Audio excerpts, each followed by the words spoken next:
Hello class, आज हम लोग प्रेमचंद में दो बैलों की कथा में आगे के पार्ट की तरफ बढ़ेंगे, लेकिन उससे पहले एक छोटा सा रिवीजन करते हैं पिछले लेक्चर का। पिछले लेक्चर में बताया गया कि जब हमें किसी व्यक्ति को बेवकूफ़ कहना होता है तो हम उसे गधे की संज्ञा देते हैं। लेकिन क्या गधा सचमुच इतना बेवकूफ़ है जितना हम लोग समझते हैं? नहीं, गधा बेवकूफ़ नहीं होता, लेकिन वो सीधा होता है जिसका फ़ायदा लोग उठाते हैं और इसी वजह से उसका अनादर करते हैं और जो भी मन करता है उसको उसी प्रकार का भोजन दे देते हैं, काम करवाते हैं, मारते पीटते हैं। लेकिन फिर भी गधे में इतनी सहनशीलता होती है कि वो पलटकर वार नहीं करता, प्रहार नहीं करता है। तो क्या ऐसा होना चाहिए कि हमें गधे की सहनशीलता का फ़ायदा उठाना चाहिए या किसी के सीधेपन का फ़ायदा उठाना चाहिए? नहीं, क्योंकि मनुष्य को ईश्वर ने इसलिए ये सारे गुण नहीं दिए हैं कि वो दूसरों पर अत्याचार करे।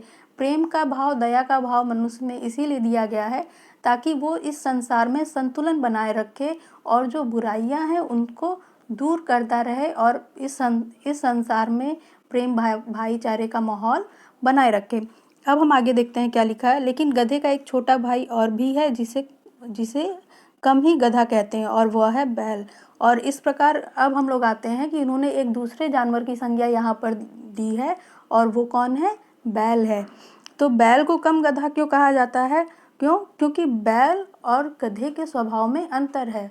गधा जहाँ पे सहनशील होता है, उसमें संतों के गुण पाए जाते हैं, वहीं बैल जो होता है वो क्या होता है? उसके अंदर अड़ियल स्वभाव होता है, वो जिद्दी होता है और वही करता है जो उसके मन में आता है। इसलिए हम दो व्यक्तियों की जब तुलना करते हैं तो अगर कोई बहुत जिद्दी होता है तो हम क्या कहते हैं कि वो बैल है, वो तो बात सुनेगा ही नहीं। और जो वाकई में बहुत सीधा होता है या उसको कोई बात समझ में नहीं आती है तो हम कहते हैं ये गधा है, इसको समझ में नहीं आता है। लेकिन ऐसा नहीं होता है, ये हमारे लर्निंग प्रोसेस पे निर्भर करता है कि हम किसी चीज़ को कितनी जल्दी समझते हैं और कितनी देर में समझते हैं। ये अपनी अपनी सोच होती है। तो कोई अगर धीरे सीखने वाला व्यक्ति है या धीरे सीखने वाला बच्चा है तो वो गधा नहीं होता है, बस उसके सीखने की प्रक्रिया थोड़ी धीमी या तेज होती है। अब यहाँ पे जो बात की गई है वो यहाँ पर स्वभाव का अंतर बताया गया है कि क्यों बैल को गधे का छोटा भाई कहा गया है और क्यों गधे को बड़ा भाई कहा गया है। क्यों? क्योंकि गधे में सहनशीलता बहुत होती है और बैल में सहनशीलता नहीं होती है।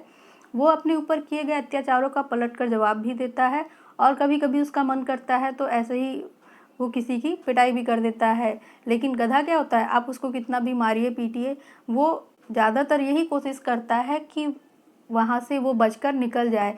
लेकिन कभी कभी गधा दुलत्ती भी मारता है और बहुत तेज मारता है। तो यहाँ कहने का अर्थ यह है कि हमें किसी को इतना परेशान नहीं करना चाहिए कि वो क्रोधित हो जाए। और जब कोई अच्छा व्यक्ति, कोई सीधा व्यक्ति क्रोधित हो जाता है तो वो एक हिंसक रूप धारण कर लेता है जिसको काबू में करना, वश में करना कठिन हो जाता है। जो हिंसक होता है, लोग उस व्यक्ति के पास इस डर से नहीं जाते हैं कि उल्टा हमारे ऊपर प्रहार हो सकता है। लेकिन सीधे को भी इतना परेशान नहीं करना चाहिए कि वो अच्छाई का रास्ता छोड़कर हिंसक रूप धारण कर ले। अब हम यहाँ पे देखेंगे कि यहाँ पर हीरा और मोती झूरी के दो बैल हैं और उनके स्वभाव क्या है और उनका शारीरिक रूप गुण क्या है। तो हीरा और मोती जो हैं वो पछाई जाति के हैं, देखने में सुंदर हैं, काम में चौकस यानी चौकन्ने हैं और डील में ऊंचे हैं। यानी उनकी शारीरिक जो ऊंचाई है बहुत अच्छी है, जो एक मानक होता है उस मानक के अनुरूप हैं। बहुत दिनों साथ रहते रहते दोनों में भाईचारा हो गया है। यानी जब आप किसी के साथ रहते हैं तो उससे प्रेम भाव बन जाता है, तो उसके साथ भाईचारा बढ़ जाता है। यही यहाँ पर हीरा मोती के साथ हुआ है। दोनों आमने सामने या आसपास बैठे हुए एक दूसरे से मूक भाषा में विचार विनिमय करते हैं। यानी उसके लिए, उन्हें बात करने के लिए उन्हें आवाज़ की ज़रूरत नहीं होती, ध्वनि की ज़रूरत नहीं होती, केवल वो अपने आँखों के इशारों से बात कर लेते हैं। एक दूसरे के मन की बात कैसे समझ जाता है हम कह नहीं सकते हैं। यानी एक दूसरे जब की मन की बात आप कैसे समझ जाते हैं, ये उनके प्रेमचंद को समझ में नहीं आ रहा है कि ये तो जानवर हैं, लेकिन किस प्रकार से एक दूसरे की बात को बिना बोले ही समझ जाते हैं।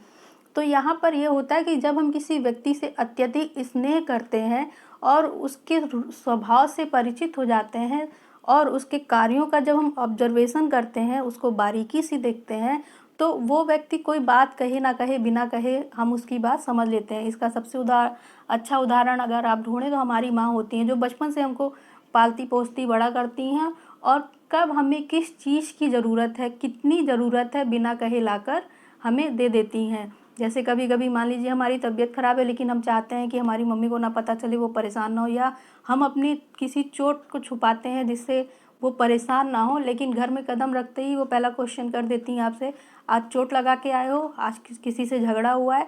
तो क्यों होता है? क्योंकि वो आपका बारीकी से आपके स्वभाव का, आपके हाव भाव का अध्ययन करती हैं, और वो जानती हैं कब आप परेशान होते हैं, कब आप खुश होते हैं, किससे खुश होते हैं और किससे नाराज़ होते हैं। तो जब हम किसी से अत्यधिक प्रेम करते हैं तो उसके बाद हमें उसके आवाज़ या उससे बात करने की ज़रूरत नहीं होती, उसके हाव भाव और आंखों के इशारों से ही हम उसकी भावना को समझ जाते हैं। यहाँ पे दिया है कि अवश्य ही उनमें ऐसी गुप्त शक्ति थी जिससे जीवों में श्रेष्ठता का दावा करने वाला मनुष्य वंचित है। मनुष्य खुद को श्रेष्ठ कहता है, लेकिन धीरे धीरे बुराइयों के जाल में ऐसा जकड़ता चला जा रहा है कि उसके अंदर से मानवीय गुण, अच्छाइयों के गुण समाप्त होते जा रहे हैं।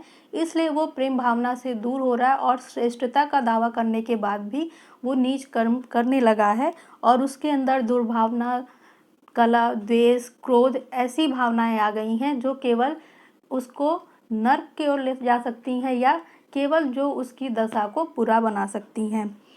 दोनों एक दूसरे को चाटकर और सूंघकर अपना प्रेम प्रकट करते हैं। कभी कभी दोनों सींग भी मिला लिया करते हैं, विग्रह के नाते नहीं, केवल विनोद के भाव से। आपस में दोनों खेल भी खेलते हैं और आत्मीयता के भाव से एक दूसरे से क्या करते हैं, सींग मिलाते हैं।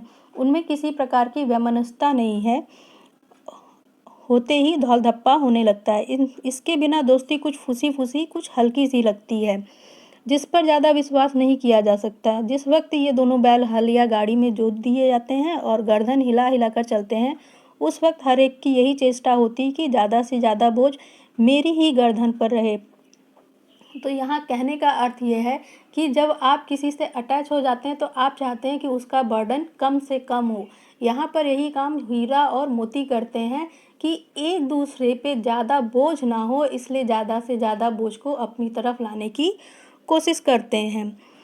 दिन भर के बाद दोपहर या संध्या को दोनों खुलते तो एक दूसरे को चाट चूट कर अपनी थकान मिटा लिया करते। नाद में खली भूसा पड़ जाने के बाद दोनों साथ उठते, साथ नाद में मुंह डालते और साथ ही बैठते थे। एक मुंह हटा लेता तो दूसरा भी हटा लेता। अब यहाँ पर हीरा मोती मित्रता की एक ऐसी मिसाल है जो आजकल देखने को कम ही मिलती है, कि साथ थाली में बैठ के खाना, साथ भोजन करना, साथ खेलना, और एक दूसरे की भावनाओं को बिना कहे समझ लेना। तो अगर जानवर अपने प्रेम में इतना समझ सकते हैं एक दूसरे को, तो मनुष्य के अंदर तो भावनाओं का बहुत बड़ा स्रोत है।